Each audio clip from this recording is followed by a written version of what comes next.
Hey, listeners, thanks for tuning into the podcast. I just want to take a moment to mention the podcast sponsor, retrogamestore.com.au. Head over there for all your Game Boy refurbish and repair needs.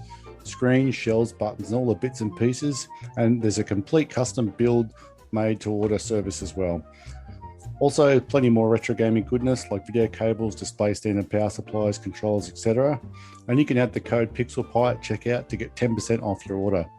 Also, take a moment to say if you enjoyed this episode and haven't already, give it a subscribe or follow and a review where you can. And maybe you want to recommend the Pixel Pie podcast to anyone you know that would enjoy it. That'd be really appreciated. So thanks for listening, and now let's get on with the show. Hey, I'm Marco, and you're listening to Pixel Pie Podcast.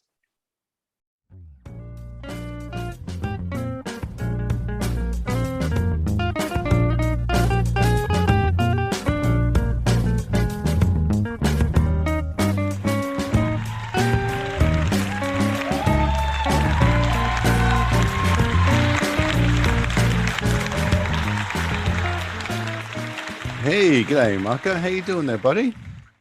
I'm all right, and you? Yeah. I'm good. You're in sunny Florida. How's the weather today? Sunny, I'm going to guess.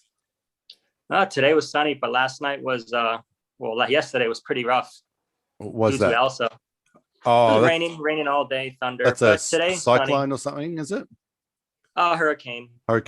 No, I can never quite tell what to call this, like massive wind and water in certain parts of the world. We have cyclones down here and there's hurricanes up there. I'm not really sure what the difference is. It might be to do with the way it spins, with like the toilet thing. I don't know. Yeah, Sure. it's strange. There's meteorologists out there going, "What? You're an idiot." I'm like, "Yep, I am an idiot. Thank you for noticing." So true. So look, I've asked you to come and sit with me and talk about your Game Boy collection. It's fairly amazing. You've got quite a few pieces that I think are pretty gorgeous. Your photography is really cool. You're part of the world. I mean, you and I were talking a little bit prior to starting this conversation, and as I said, you're in Florida, and we were discussing other parts of the world, other parts of your country, like versus New York, where you spent some time looking around over a dozen retro stores, and you've only got 3 there in Florida. So that's going to be a bit of a challenge, right? Yeah, it's a huge challenge. Very, very big challenge. It's hard because whenever you want to go to a retro store, either to sell or to buy it, you're looking at an hour drive, maybe 2-hour drive. Yeah. And you don't know if they're going to be open by the time you get there. So it's very hard when it involves retro storing. That's why I mainly focus online now. But if I were to sell, I would love to go to a retro store because not a lot of people know the stuff that I have here. But it's like I would have to clear my whole day's schedule in order to just go to one store. Right. So when you we'll get into some more specifics about some of the units you've picked up, because you've got some very unique individual units. With your online buying and selling, do you have I don't want you to give away any too many secrets or anything, but do you sort of have like a community that you kind of buy from, or are you just sort of like stalking eBay like the rest of us, or do you have some sort of Japanese importers that you're really comfortable with, or how do you sort of get hold of some of your real gems? Well, at first I started with eBay, and that's how I started first. And then I never knew there was a website called Pick Click, which is eBay International, and it allows you to look up through anything, literally anything. And then one of my good buddies that got me into collecting found a website called Syndico or Buy. Yeah. And I don't use Syndico much. I use Buy because it's a little bit cheaper for shipping and their fees. But it's worked out. But ever since Elliot made videos of Syndico, now everybody's using Syndico or Buy. So it's physically impossible to buy even just a basic Game Boy. You're looking at spending triple on what eBay prices are on Syndico now. Yeah, I agree. He certainly he's got to be both happy with himself to have such an impact on the market, but also a little bit sad because he's so true. Anybody who might go blah blah blah blah blah blah is like, well, he's paying the same as you now, so it's not like he gets them cheaper. Yep.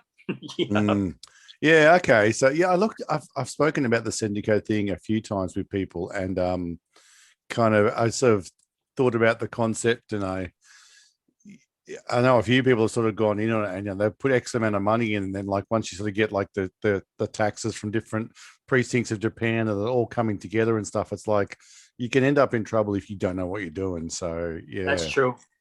yeah. That is true. Have you had any of those moments where you thought I was getting a bargain, and all of a sudden it was double the price because of some sort of tax or shipping fees and stuff? Yeah, my very first pot buy from Bai, There you I go. ended up buying. I found an ANA pocket Yeah, loose, yeah. very hard to find Yeah. CIB, and I placed the bid. Luckily, I was the only bid there. I Hmm. placed the $100 bid, and I was like, "Yeah, I'm going to pay $100," and then it Yeah. ended up being $195 out the door, everything. Yeah. And that's just shipping to Bai, and then I didn't realize you have to pay shipping from Bai to you. Oh wow. So that's another 45. It depends. You can choose the shipping, and I always choose DHL because it's for some odd reason. I love Dragon Ball Z. So it seems like they give the package to Goku and he instant transmissions it to your house. Yeah. Whenever you buy DHL, it's Yeah. just at your house within the next day. I don't Yeah. understand how they do that, but This is it's, from Japan. yep. I don't Yeah. ask questions. I just leave it Yeah. as it is. It's Yeah. perfect. Yeah.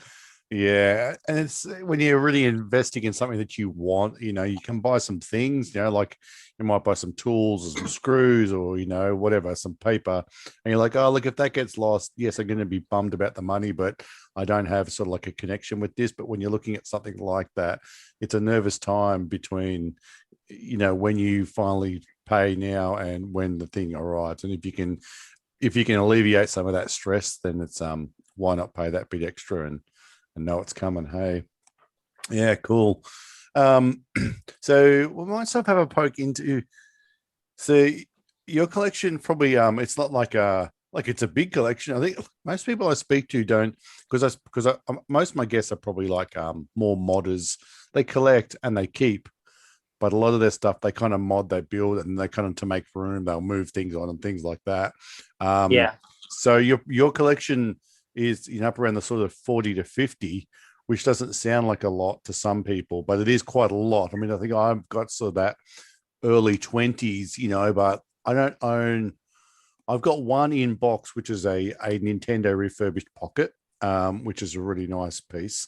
It's got the That's little, nice. yeah, the little receipt for when it went back, and so it That's nice. effectively never been played. And that's as far as like in box stuff is probably the best I've got. I've got a lot of really good condition ones, but they're all being used, and they're mostly owned by Australians, so they're not in excellent condition. There's something that seems to come up is if you get stuff from Japan, it's almost always in like 20 to 30% better condition. Yeah, Like I've they noticed that. just look after their stuff. I've Mm, noticed that. yeah, In Japan, it's different. It's they mark anything down that's whenever you buy off a Syndico or buy, it will tell you you're buying junk. And if you have one little scratch on anything, a mm, video game, even a car, if your car is scratched, it's considered junk in Japan. right. I bought Game Boys that were junk, and when I got them, I looked at it and I inspected it, and they're perfect. They're mint. Nothing Perfect. wrong with it. Yeah, happy with that. So a large probably what looks like 75-80% of your collection are like complete in box. You've definitely got a couple of really amazing pieces that I know a lot of people are kind of like, yeah, that's the kind of thing I would. The one of them you said before, the A&A pocket, that's that sort of translucent orange one, I'm imagining.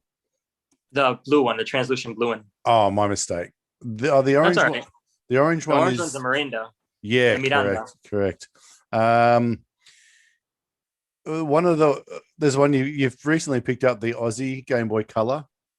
Yeah. Yeah, I got one of those myself, not in box. But yeah, it's funny, isn't it? There's lots of people that kind of go, oh, I didn't even know they existed. And I guess even as an Australian, and it's really weird because it was only sort of last year I was seeing them around for sale here, sort of going up, and all of a sudden they just disappeared. And I actually had to look pretty hard to find one locally. Where did you get yours from? Mine I found loose actually on eBay. Right. And when I picked it up loose, the guy wanted here like 199 US dollars for it. So right. I just threw an offer. I said, let's see if he takes $100, and he took it. Oh, cool. So I got it for 100. I put a post on it. Yeah, very good buy. So I put it on my Instagram, and a huge collector from Italy that follows me that I didn't know he followed me, and then I started following him back, and he said, "Hey, I see that you have a Aussie, a loose one. Well, I have a box for it." Oh, and I instantly said, "This is, how much do you want?" And I asked my buddy that got me into collecting that there's an Aussie box that the guy wants to sell to me. And he said, well, those boxes alone are like $300 US. So wow. if he gives it to you for anything less, then take it.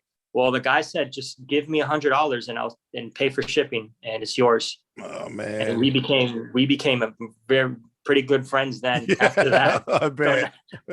I told him, I said, whenever you want something from here and they don't ship to Italy, just ship it to me and I'll ship it to you. Yeah. You've always got a roof over your head if you come to Florida. Yeah.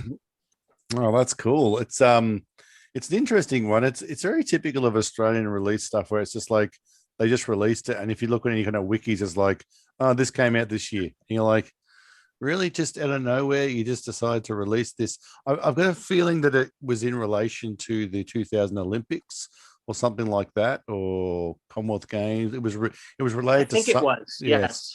It's just one of those years where they're just kind of like mad. They're just trying to put stuff out to selling on that kind of like green and gold fever, that sort of business. It's a beautiful console. That's definitely a beautiful console. It is. I'm going to just hold mine right now while we talk about it, so I can feel the love. Yes. Yeah. If you'd like me to get any of them to hold and show you, I'll be glad to. Fine. Look, anybody who's listening can just go and we'll talk about. I'll flick through, and then they can just go through and see on your Insta. I'll just put that over there.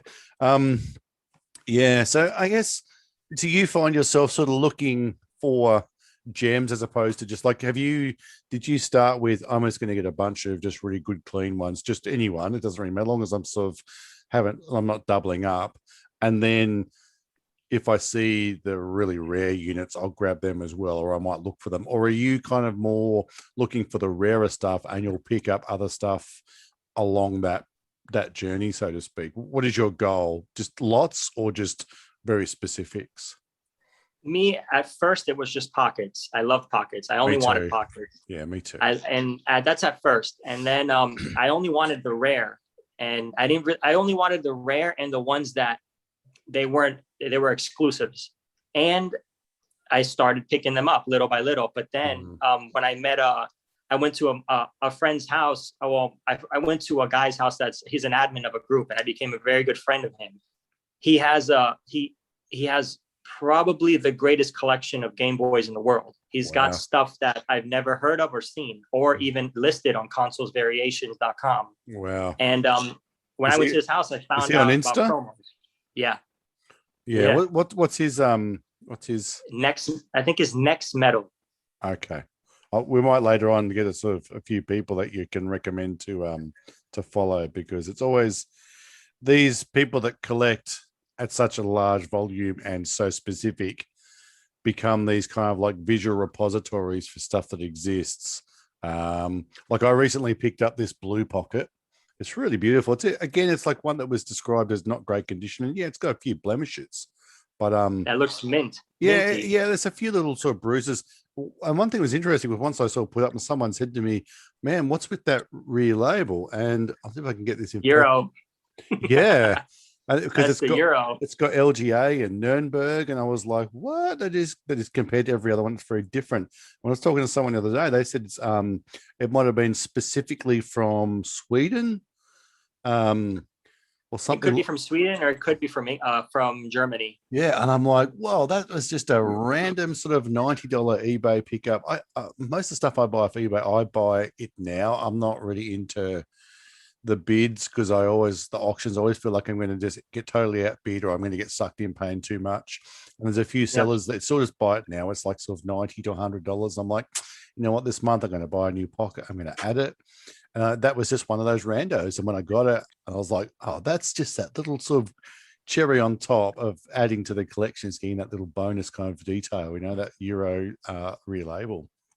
Yeah. And sorry, and like I was saying, people like yourself and this other fellow you're talking about, they become these kind of visual repositories of cataloging because you're not seeing these anywhere else together. It blew my mind when I went to his house. Yeah. I saw things that that's the very first time I saw a promo. I've never seen promo Game Boys before. Right. And I saw a Thomas and Bettis, the very first one he showed me, and I instantly fell in love with it.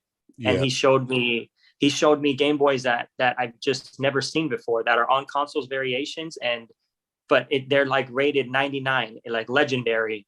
And it's insane, the stuff that I've seen at his house. And then I started realizing I need to collect these. I need these rare ones. I don't need the normal colored ones or the exclusives. I need to find promos. And that's when my journey started with promos. And those are pricey, very, very pricey. Yeah, those are the ones that are the heavy hitters. So you're talking about Next Metal NEX META. It's Matt in Florida. Matt, yep. Yeah. So full set of completely boxed Game Boy Pocket collection. Wow. Yeah, he's the king. Yeah, I'm gonna have a chat with this guy. I reckon. He is the king. Gonna give him a shout out anyway. It looks like he's into some really neat stuff. Him and his best friend. His best friend's Australian. His best friend has another one of the godly collections. It's ridiculous. Right. Do you know who that is? Do you know who his friend is? I think his name is James, but I think it's Golem. I think it's on he's on his page and his name is like Golem or something like that, but his name is James. Okay. He's got one of the greatest collections. Another one that I've seen things I've never seen before. Oh, that's cool. Yeah, I do know a James that collects here, Recon for Gamers, and I know that he has some pretty extraordinary stuff too. So I wonder maybe he's got a double life somewhere. Who knows? Anyway, yeah, okay. So I was kind of interrupted you talking about the specifics and the Aussie and yeah. So when you're sort of hunting around, you were like, well, you were just looking for pockets, and then I guess once you went to Matt's place, you're like, oh, there is so much awesomeness to dig up. It just opened up a new, just a new road to collecting. At first I got aggravated because I didn't know there was that much. I just thought it was red, blue, yellow, just basics, and then maybe the exclusives here or there. Yeah. And then when I went there, I just saw things I've never seen before. And at first it really got me aggravated because then I thought I'm not going to be a great collector at all. And Matt actually is a really good friend. And he said, everything takes time and patience. Yeah. That's the best thing. That's a collecting. He said, it may take years, it might take months, it might take days. Yeah. But he says, once you find something, you jump on it immediately. And if they don't ship to the United, and he said, if they don't ship here, just ask, and nothing that won't hurt to ask. So I would ask, and sometimes they would say, no, we don't ship. And sometimes, 95% of the time they ship to the United States. They just don't label that they do. That would obviously, we're all the same. We would all rather ship locally because it's less pain in the butt and less anxiety on you as a seller. Because that's true. You sell as well? Like, is there things you just pick up because you know it's okay and I've already got it? I've sold one or two. I think I've sold two. Oh, okay. Yeah, I've sold two. Yeah, I've sold two Game Boy Color, the Pokemon, the United States versions, the goldish one and the bluish one. Yep. I bought they were both CIB. I bought them both CIB, and I bought them for both of them for under $150. Wow. Which now they're going for that. I've sold each one for $600 and the other one for around $550. Holy and moly. Only reason why I sold them is because I already had that CIB also. And I just wanted to, I don't like hoarding. So I don't like hoarding the same console and then I can put a price on it later. I want someone else to enjoy it. So I just put it up for bidding. So whatever it sells for, it sells for. Oh, wow. And it sold for high. That's where it bidded to. Yeah, it sold. The yellow one sold for around 675-ish, 700-ish, and the goldish one's around 500. This was a couple months ago. It's an interesting situation that where people, because you're going 600, I'm like, whoa, that's quite the markup, and then you sort of go like from both the different angles. as a buyer, as it's funny how we can swap hats depending on whether we're a buyer or a seller. So if you're a Yeah, buyer, you're like, that's a ridiculous price. Why are people pushing these prices up? And as a seller, you're like, well, I've got it. If you want it, you guys go and fight about it. And then people will buy it.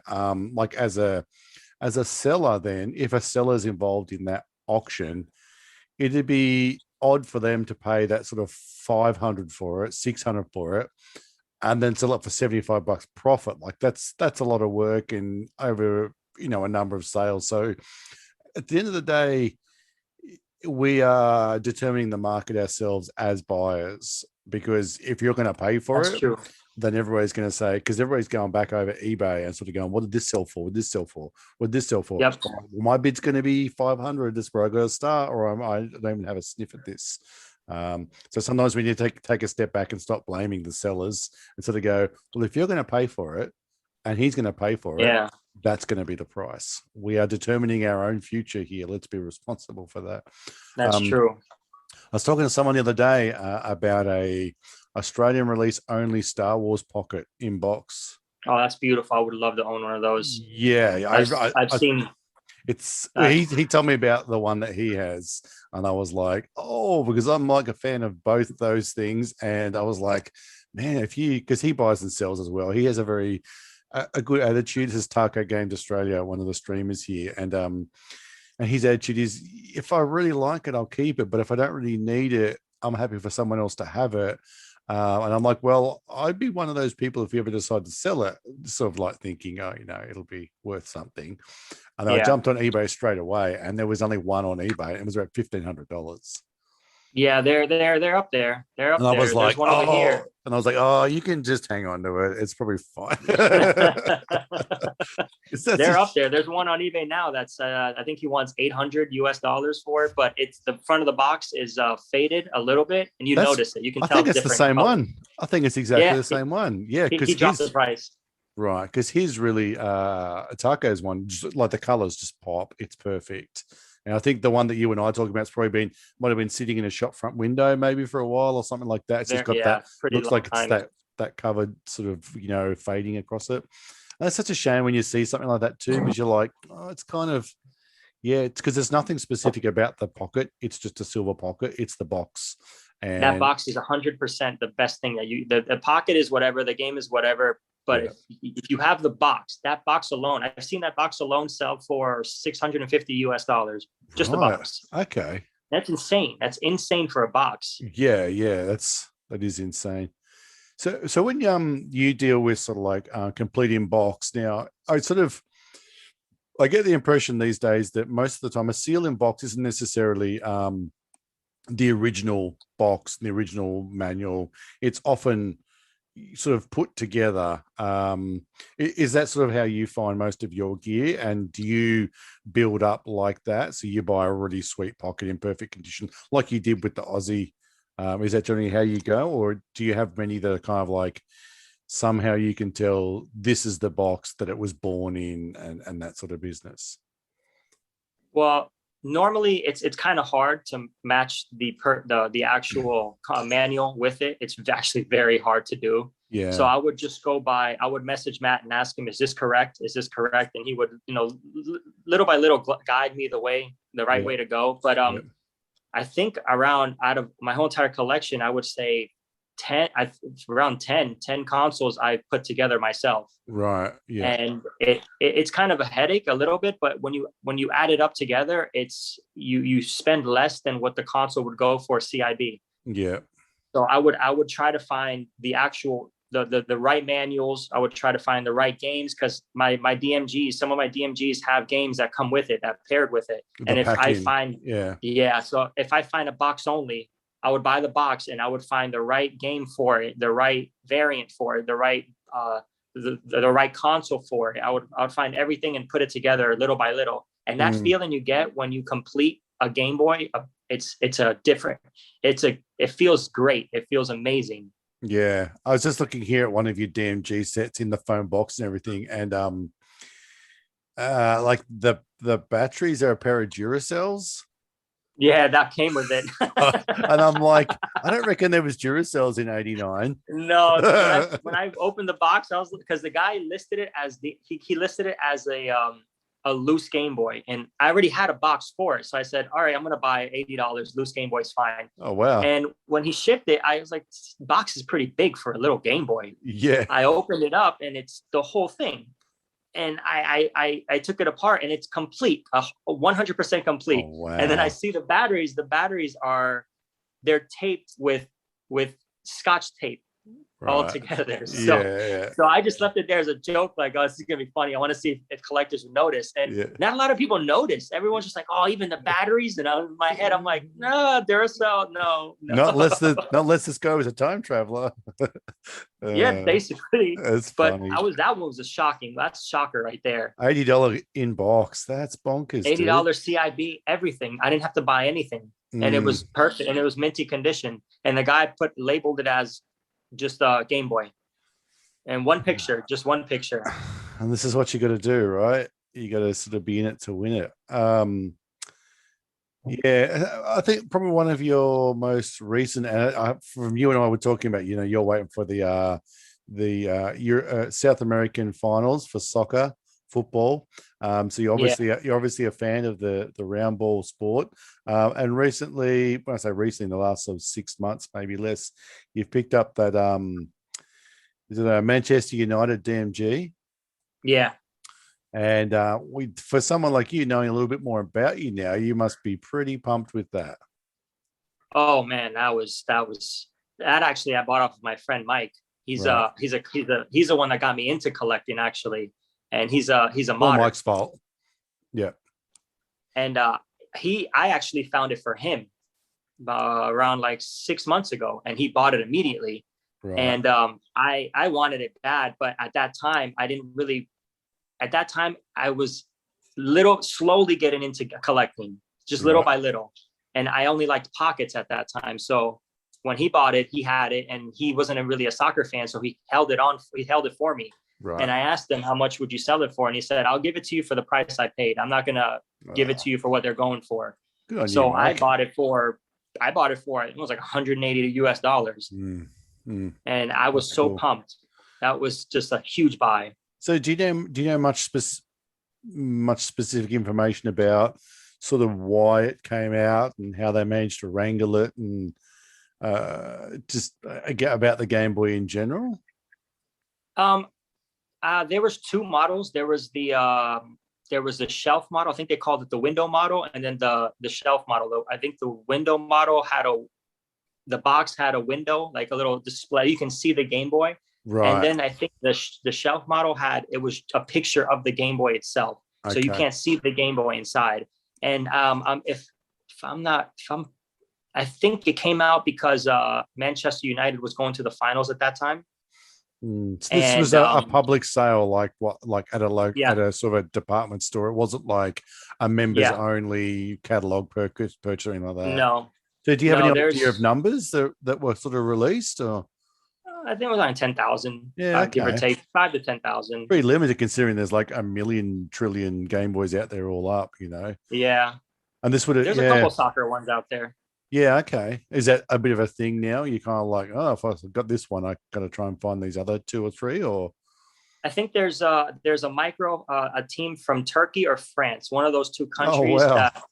It's pretty cool. It's a blue one, and it has a little logo right on the bottom right hand side of it of the team. Right. And the other one is the one that I really, really want is a Fiorentina Game Boy Pocket. They made two of them. They made one to sell and one for the team, for the Fiorentina team. So they gave out Matt has both of them, which is ridiculous. My goodness. You imagine at some point this soccer player's hand the Game Boy and the dude's just like, whatever. I'm much more interested in Armani suits. Thank you. And just pop it over there, Yeah, it's because it's awesome because they say there's 30 made and they gave them to the whole entire team. So you don't know who owned your pocket. Yeah. It was owned by a professional soccer player, but you don't know who owned it. Yeah. That's just the cool part about it. And those sell for there's one on eBay now for $5,000 US. And then there's the other ones on eBay that are sold to publicly there's 3 of them on eBay, but those are all $2,000 US. They're up there in price, but if I had that $2,000, I'd buy it immediately. That's crazy. I'm just sort of poking around and looking for, because we're talking about big dollar collector pieces, and I'm not seeing the Astro Boy clear pocket. Oh, the light. Yeah. You don't have that one yet? No, my friend has it. My friend Mike. My friend has Mike. He has all the lights, every light that came out, even the Famitsu light black box, which was given out to it was a package. I think it was a package deal, or it was a catalog. You have to buy it in a catalog, right? And he's got both Famitsu lights. The one that looks like a Miss Frizzle artwork, right? And then he has a black box one. Incredible, hey? And then he has the Astro Boy. The Astro Boy, his is brand new in box with batteries and everything. Not Duracells, actual batteries. No, not Duracells. I see you've got a couple of pretty good condition Nintendo 64s, including the plastic wrapped sort of Pikachu kind of marble looking one. What's the story behind that? That's pretty amazing. The orange one? Yeah. Yeah, that one was pretty nice. That one I actually got. I bought it, didn't want it. Mike gave me the money for it, gave it to him. So he has it now. He wants to resell it because he's not a Pokemon fan. So I'm probably going to pick it up once again. Buy it back. Yeah. But it's actually, the guy listed it on eBay for $150 just the console. He didn't put a picture up of the box. Right. And it was just a picture of the console. And when we received it, once again, when I received it, I got a big box, and I was like, you're going to wrap up a console with a big box. So when we opened it up, it was everything. It was with the original wrapping that it comes with. And it's minty, very minty. I've got offers for it, but Mike wanted it. So I sold it to him, and now he wants to sell it again. So I might pick it up again. That's incredible. It's incredible. So do you have real like big goals? I mean, you sort of mentioned a few things at the moment, but is this your plan to just kind of like keep chugging and just keep building up, completing box set units? And I mean, where does it stop? Or it doesn't? Really, you just enjoy the journey. There's consoles out. I enjoy the journey. I really do. It's awesome. And but there's consoles out there that we don't even know exist. Like it could be in someone's basement that no one knows what it is. It's a promo that came out for a company that just shut down in the 90s, and they decided to give their employees 4 to 5 employees Game Boys, and they just threw them away or they put them in their attic, and we don't know that they're there. But when they do resurface, it's huge. Hopefully someone that cares is there to sort of watch them come out. One just resurfaced on eBay, and I bid on it and I got destroyed. What was that? It was a company in Egypt. It was a green pocket, and it was a milk or a cheese company. So on the bottom left-hand side of the console, it had a picture of a cow on it and the name of the company over the cow. Right. And I saw it on eBay, and I immediately asked Matt, hey, is this for real? And Matt said, yes, it's for real. And I said, I'm going to bid on it. And he's like, good luck. And I placed, I think it was a $600 bid and got completely destroyed. Wow. Yeah. I thought it was going to go for $6 because it was missing the battery cover, but went for a lot more. Yeah. I often think these days, like with all the shell modding and kind of creation stuff that goes on, that we'll do this, like the average, let's say the age of sort of current people collecting and modding Game Boys is that sort of 25 to 45, right? And then say in like, let's say in 50 years when we don't even use batteries anymore and Game Boys end up kind of getting pushed away. There's a few in museums and, conservation societies. And all of a sudden there'll be all these kind of what's kind of like say here, I've got this is a UV printed, Game Boy Color with the alien thing. And that's this thing, nice. And it just turns up. And all of a sudden there's these people in 100 years seriously collecting old school technology. And they're like, Man, we can't find any information on when Nintendo put this one out. So I think they'll be so confused. It's a bit like when they dig up, like, old ancient civilization, dig up pots and they go, Yep, oh, this pot could have been for beer or wee. We don't really know. All we know is it was a that's pot. true. So good luck in the future if you're listening to this, trying to work out where all these Game Boys came from. Yeah, that's so true. It's very hard. It is so hard. Like one of my Game Boys I have that's in Up Racing. It's a company here called Up Racing, and I love cars. So Right. Yeah. I got it from Matt. Matt said, "You love cars. Just trade me 2 of your SPs, and I'll like a couple of $100, and I'll give it to you." And I said, "All right." Traded it to him, and I asked him, "How do you know this is real?" And he said, "I Yeah. messaged the company. I emailed the company. They emailed me back, and Right. they said we use this Game Boy at the track to log data for the quarter mile, and just race data, No and it way. came. Yeah, it's actually pretty cool. So It what came was with the the iCard. right? What was the? I'm just trying to find. Have you got it on your Insta? Have you got it on your Instagram? This particular one you're talking about? Yeah, Okay. yeah, it's on there. What color is it? Is it fairway back or? I'm just trying to find it. It's fair way back. It's atomic purple. Okay. And so what was the when you said, because I know that Elliot, uh, that guy had one where he had like a cartridge or something that went into, like, I think a Game Boy Color, and it was used to, like, for tuning. Aprillo. Yeah, for tuning Yep, scooters, and you're like, yep. what? That's I got bonkers. one for tuning cars. Really? So Yeah, it's what pretty cool. was the sort of period when the one that you've got was being used? We're talking That one like, was being used in I'd say 19. The company said 1999 through like 2001. They started using Game Boy Colors first, and then they went to Game Boy Advances. So the Up Racing company would put their logo on it, and they would give it out to tuners and at the racetrack. It was never for sale. It was just given out to racers and other shops so mm, they can log their data. And they would give you an iCard with it. So you'd put the iCard in the back, and you would, if there's a instruction manual on it. The instruction manual said you would need one laptop, I think it was, and you would need a certain radio station. So you would go on a radio station and you would log it on your Game Boy, and you what? would run you would run a quarter mile time, and you would log it down, and then you would run the next quarter mile time, and you would log it, and then you would go on a track, and then if you go deeper in depth, it would show like how much gas you used, how much of a distance you went, what was your 0 to 60, what was your 0 to Holy 100. moly. It's really cool. We tested it out on one of my buddy's cars, and it worked. It took quite a bit of time to understand it and see if how to make it work, but it actually worked. It was pretty cool, actually. Something different, something that screams 90s. Yeah. That is totally bonkers. Yeah, I mean, while you're talking, I'm just looking through stuff. You've got a blue pocket here. Is it the Lions? Yeah, I have a line. So what is that one? That's a baseball team in Japan. Oh man. They sold it at their stadium. Supposedly, that's what I heard. They sold them at their stadiums for during baseball season at the time in the 1996s, 97s. Yeah. And there's another one there. You've got there's 3 blue ones together. There's the Lions. There's one that's just a normal blue one, like the one I showed you.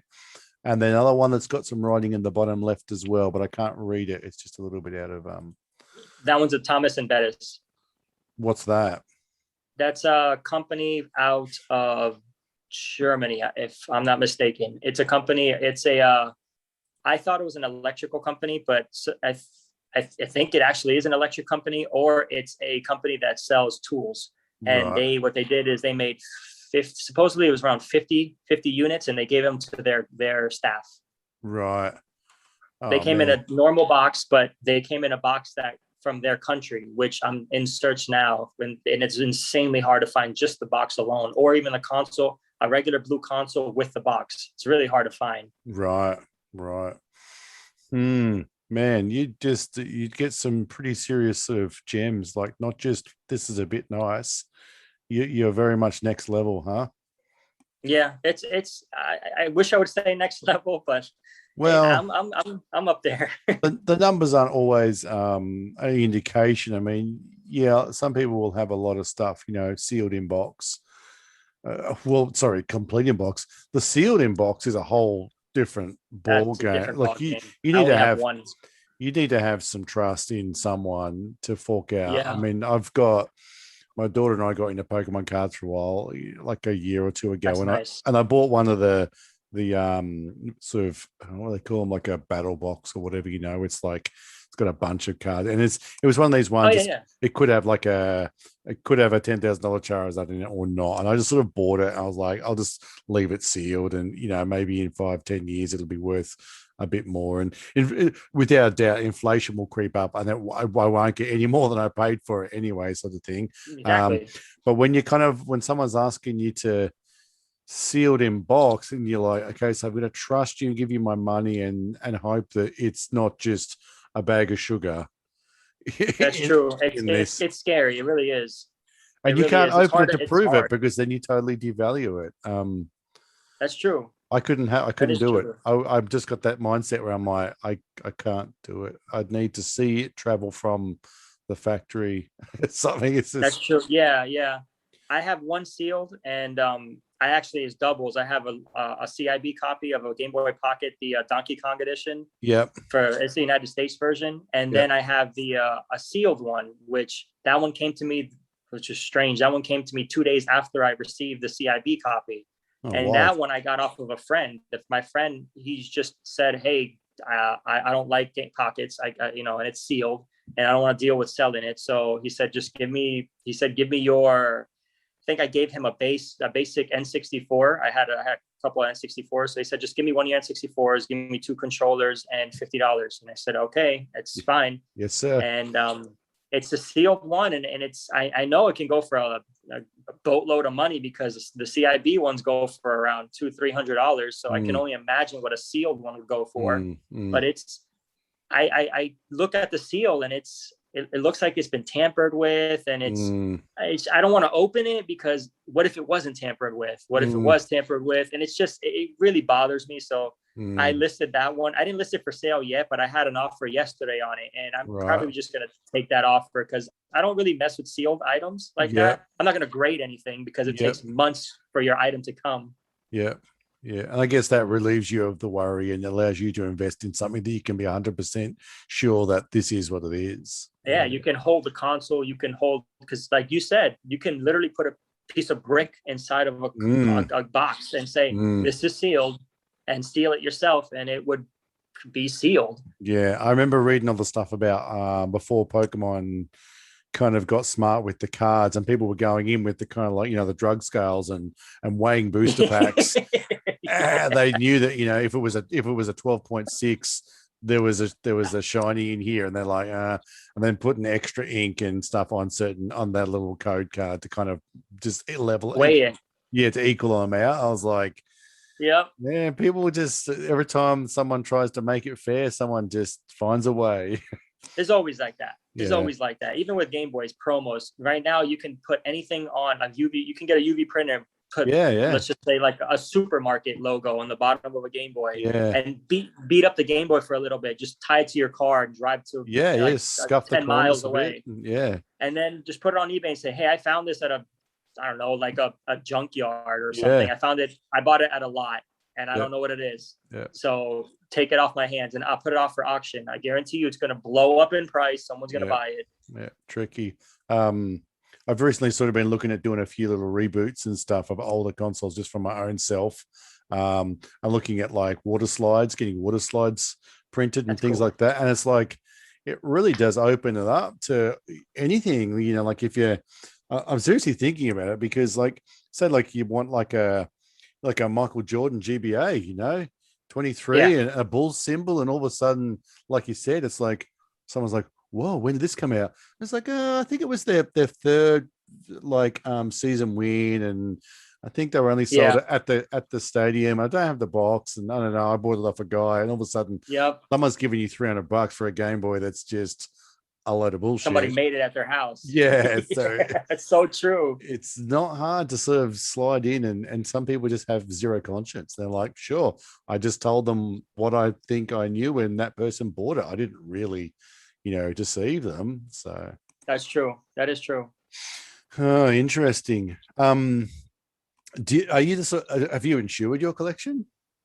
No, surprisingly.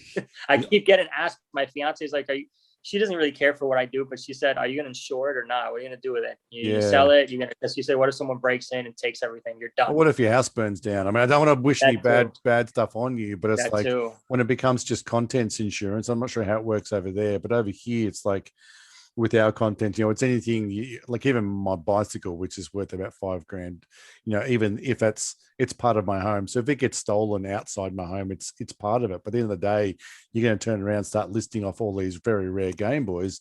Your insurance company's going to be like, you know what, you really should have told us about these earlier, because I feel like, people come up with, and I had this diamond ring and this really old sword. And it's like, yeah, did you though? So I don't want to be your old man and sound like an uncle, but it might be time to insure, because you've got some pieces that you're not going to replace, but at least if they're just gone, like you said, someone could break in. I mean, I've spoken to collectors about doing interviews, and they're like, yeah, some people might know kind of where I live, and I don't really want them 100% to know. Some of the stuff I've got are one-offs, 100% one-offs. Your girlfriend's right. I have an insurance company. Yeah, I have an insurance company that I'm thinking of calling, giving a call maybe tomorrow, actually, or Monday, and just see if insurance. It's not going to hurt. It won't hurt at all. No. I did the math. If it's going to cost you an extra $30, $40, $50 a year, it doesn't matter to me. It won't matter to me as long over as it's 10 years. That's still less than freaking sealed in box Donkey Kong Game Boy. That's one. That's true. That's one. That's true. So what's the plan? Are you like, I think I've already asked you this, but like I said, it does. You still there, buddy? Yep. So I mean, I just recently got I've completed all of that. This is just loose. All of the Play Out Loud DMGs that would have been released in Australia, every color, including the clear and the black and stuff. And I was like, okay, and I think that's it. And then I realized there's a blue one like that pocket I showed you, in a white one. I think the white one was only in Japan. The blue one was in Japan and Europe. And it's like, okay, well, if I get hold of those, because I got a guy I know that lives in Germany. He's like, yeah, I've seen them. I can get you one, sort of thing. And it's like, well, what happens if I get there? And then I'll start looking at promos, and then I'll start looking at this, I'll start looking at that. And it really does never end, right? No, it doesn't. No, it doesn't. No, it's never ending. Yeah. Do you get into carts as well? No, not so much, really. I got a handful of cards. I got around 50 to 60 cards, but every card that I have came with a game. Yeah. Like whenever I buy consoles, they come with a couple of cards here or there, and I just collect. I put them away and just to see what they're worth. Yeah. But I mean, my buddy has a card. I had a card, and I think I sold it, and my buddy put it together, and it ended up being a very expensive, rare one, the Mega Man X or V or something like that, Mega Man 5, the one that's like $1,500 CIB. And yeah, he's got it CIB now. I had it loose, and I just like, here, just take it. I don't deal with cards. Awesome. I only got one Game Boy that I got for free, actually. and it's a heavy hitter, a big boy one. It's the Nintendo Power Game Boy Pocket, the gold one with the Nintendo Power on the bottom, on the lens. Oh my goodness, that sounds pretty awesome. I got that one for free at the gym. Oh, yeah. Really? It was just like, I can lift. If you can lift all this, then I'll give you this. I'll give you this Game Boy. No, I walked in, and it was. I think it was my birthday. It was the next day of my birthday. And my buddy walks up to me, one of the guys I trained with, and he's not a guy. He's a 19-year-old kid. He's like, "Hey, I heard you're a nerd and you like playing with games. Here," and he threw it in my bag, and I looked at it, and I was like, "There's no way that's a Nintendo Power 100. No way." And I flipped it up. I turned it around, and lo and behold, there's the logo, Nintendo Power 100. And I asked him, "Dude, where'd you get this?" He's like, where did you get this? And he's like, don't worry about it, man. My brother has a bunch of Game Boys and he doesn't care for them, and he's in the Marines. And I was like, no, man, I can't take this. He's like, you're making it sound like it's a gold mine, man. And I'm honest with him. I didn't want to be like an asshole. I'm honest. I said, hey, this Game Boy is worth around like $1,000. And he laughed at me. He said, yeah, okay, nerd.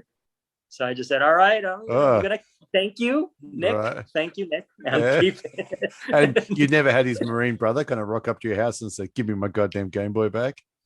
No, I actually asked him. I keep asking whenever I go to the gym, and he always says the same thing. He's like, my brother doesn't care. And I said, are you sure? And he said, would you like to talk to him? So I actually talked to him. And his brother's back. His brother said, yeah, man. I heard you're a nice guy and you helped my brother out. And man, your birthday. It's like, it was your birthday. So here, you can just take it.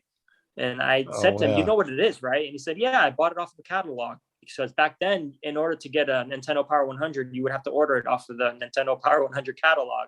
So he said, I ordered it off of the catalog, and he's like, I don't have the catalog anymore, but I had the console. So he said, I gave it to him, and he said, just give it to, Marcelo if he wants it or not. And that's how I came across a free $1,000 Game Boy. Oh man, that is bonkers. That is such a good story, though. It's like the last place you expect.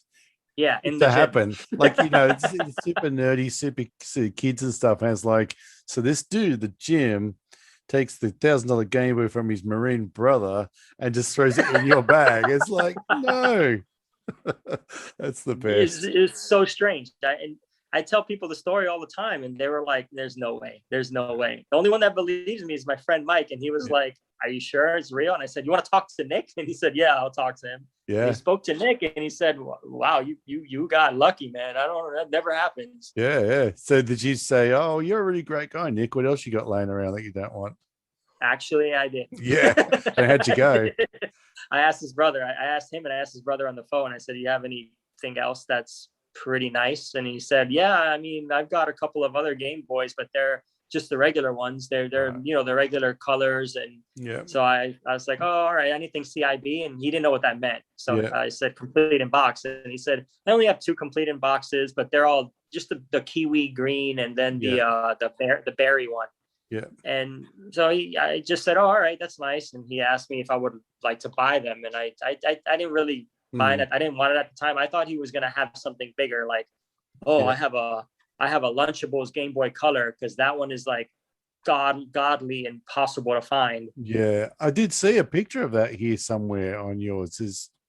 I got a picture of it. I think it was somebody sent it to me on Instagram and said, hey, do you know any info on this? Right. And I said, yes, I know a little bit of info on it, not much.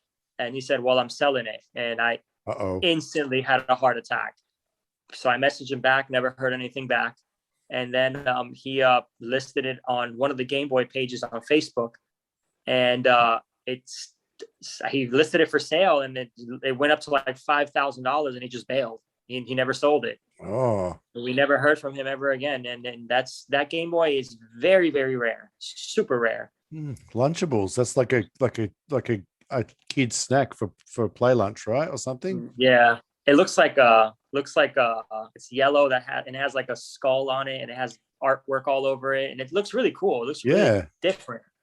Yeah, I thought it was like some sort of weird Spider-Man thing or something, because it's got the bat and like a vampire face. And I thought it was a customization at first, until I saw that Matt showed me. He's like, you want to see a real Lunchables? And I said, yes. And he showed me, and he said, this is the real deal. And that's when I was like, I'd never seen things like this before. That's so insane. Then I went on consolesvariations.com, and I saw things on there that I've never heard of in my life. So what is this called? Consoles Variation. I'm just going to quickly look this up so I know I'm at the right place. Sorry. It's also good. Always a good podcast when people are just, Googling online. And you use that. You use that as a reference for a lot of stuff, do you? Yes. Right. And if you find things, I've added 2 or 3 Game Boys. I've added 1 PlayStation 2, and I've added 3 Game Boys on that website. I sent it to them, and because they didn't have it listed on there, and it's not a common one. It's the Singapore, Malaysia, and Indonesia Game Boy Color that I just received. Yeah. I added it to that website, and then I added another DMG the Manny DMG that I have that has Aaron Walk picture of is a singer from Japan, from China. Right. And it's a Chinese game DMG, and I added that one as well. That one is pending as well, but since I've added a couple of them, they're going to add it. But that website's got things on there that's not just Game Boys, but every console, Atari. Yeah. I'm just looking at it. It's very if you're looking for anything. So it's sort of like a user submitted type setup, is it? Because it almost looks a bit like an eBay page in that you've got a picture of things. If you have pictures of it, you send it to them. And rarity scores and things like that. Is it easy enough to kind of like search through and find something specific? I guess it depends how people list it to make it easier. It's actually, to me, it's so much easier just to click on either Game Boy or a Nintendo or like a PlayStation or anything in general, and just scroll through the pages. I think it's like each page, each console, it depends on how much consoles there are, but each console has around 10 pages. And the 10th page is the rarest one that you're going to find. And it's like rarity legendary, which is like a 99.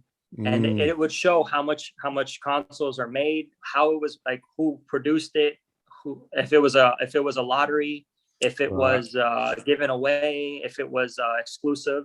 It's Donnie did a great job on that website. That's the guy that made it, Donnie. He's got an insane collection as well, and he did a great job on that website. Is he on Insta?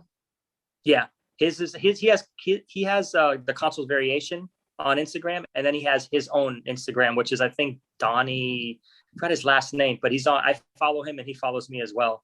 He doesn't post much on his main page. He posts a lot on the consoles variation page. Okay, I'm just sort of looking that up in Insta as well, because that's pretty interesting. While we were just talking, I looked at that Blue Pocket, the Euro, and I mean, I can look at the label on the back, like the photos are really good, and sort of go, hey, there it is. But actually, this is interesting. I can see through the battery. Oh my God. I just realized, like, looking at that picture, once you take the battery cover off, you see EUR, right? Yeah. Yep. I'm like, oh shit, that's just makes a bunch of sense now. That's how you know it's so cool. It's so different. It's like you can get that sticker and put it on any Blue Pocket, and there look and say it doesn't say EUR. What do you mean? Look. That's what it's supposed to say. That's how you know it's from Europe. That's so cool. This is the worst thing I could have done, is to look at this. I was on that website for hours when I first found it. Because now I see like the Red Pocket, there's an Australian version and a Euro version. It's like, oh. Yeah. Yep. They have that, like how you said you liked the Star Wars. They have the Star Wars DMG that I'm gonna pick up off of Matt's selling it, and he's I told him I want it first. He said okay. So I'm going to pick it up from him. And that DMG is amazing. I love the artwork of it. Just the box. I love the artwork of the box. The Star Wars artwork is amazing. Yeah. Yeah. Oh, dude. They've got so much on that website. I'll have to get that console variation Insta off you, and I'll put that in the show notes, because here it is, console variations _com. Yeah, what was the PS2 that you submitted? Spike TV.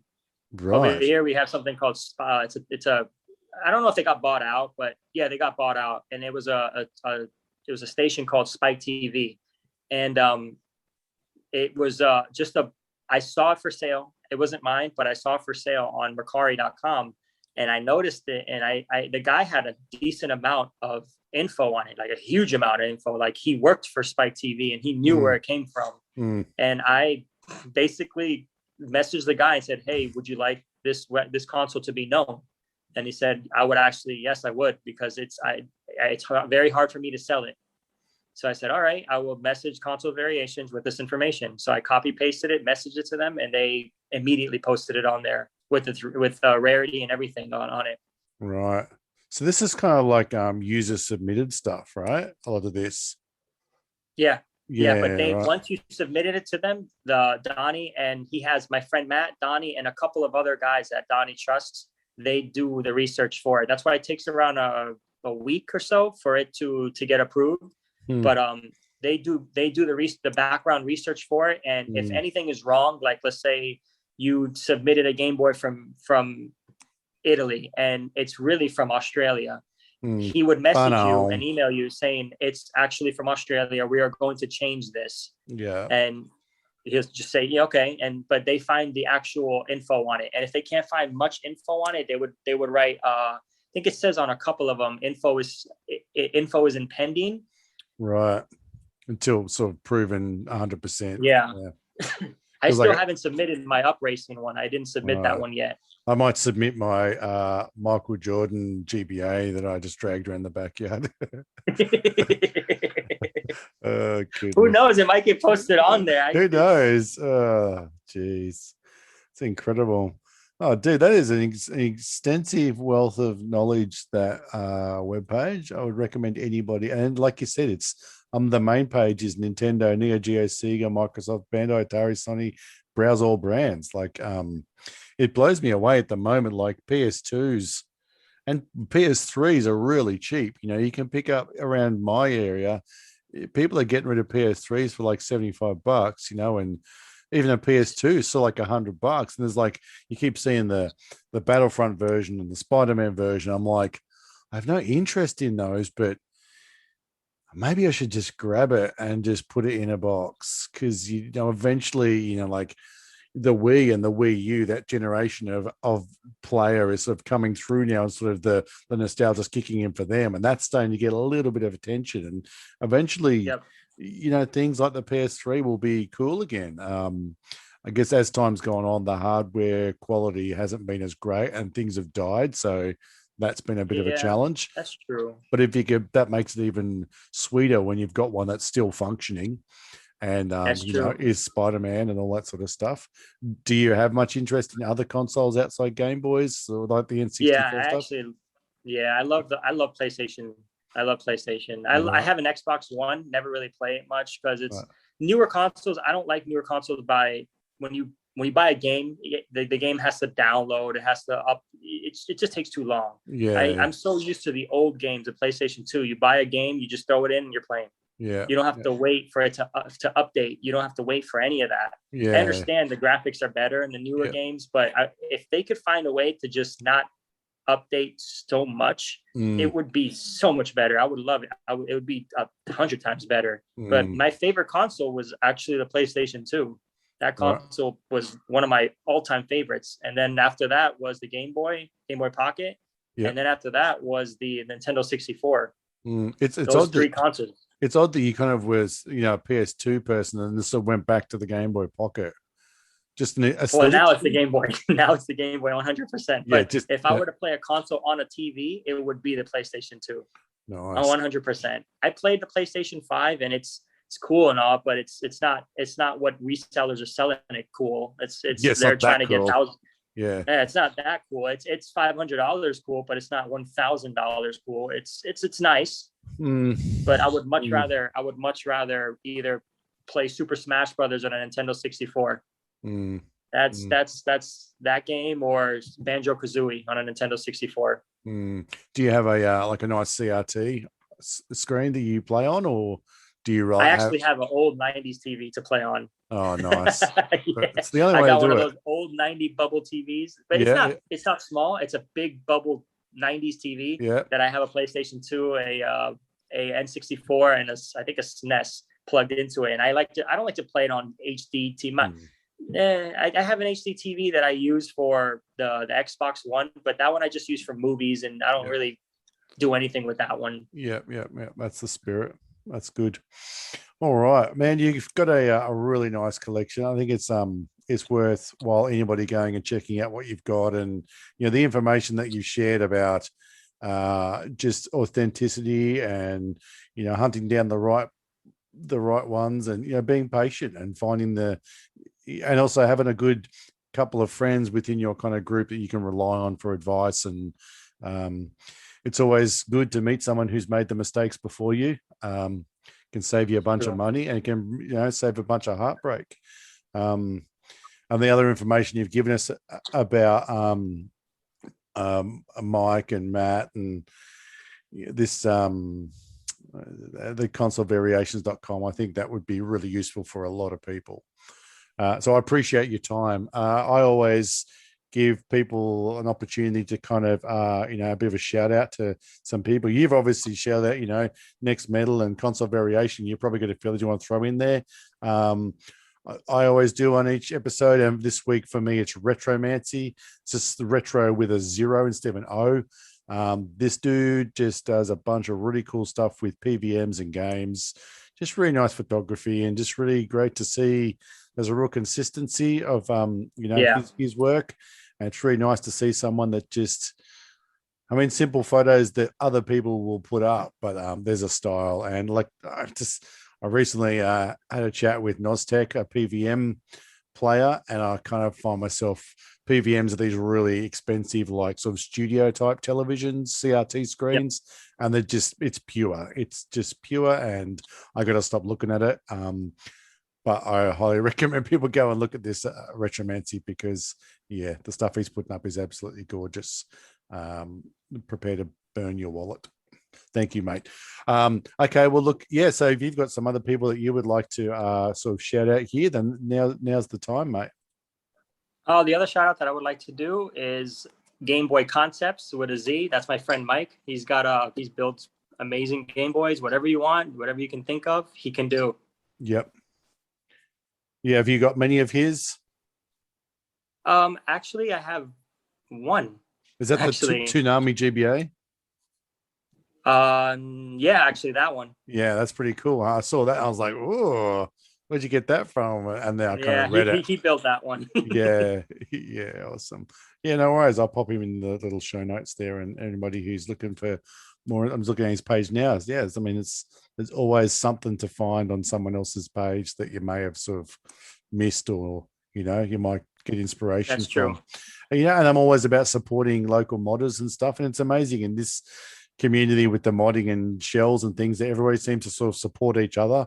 We all realize that if you buy from that person, it allows them to invest in a different shell, or helps them to buy some new paints for their shells or whatever. So it's really great to support, as opposed to just buy something printed in a foreign country en masse, and they're just they're cheap. And when you get it, the shell's probably going to need a bunch of work to make it fit, because they did a terrible job, sort of thing, or it looks awful anyway.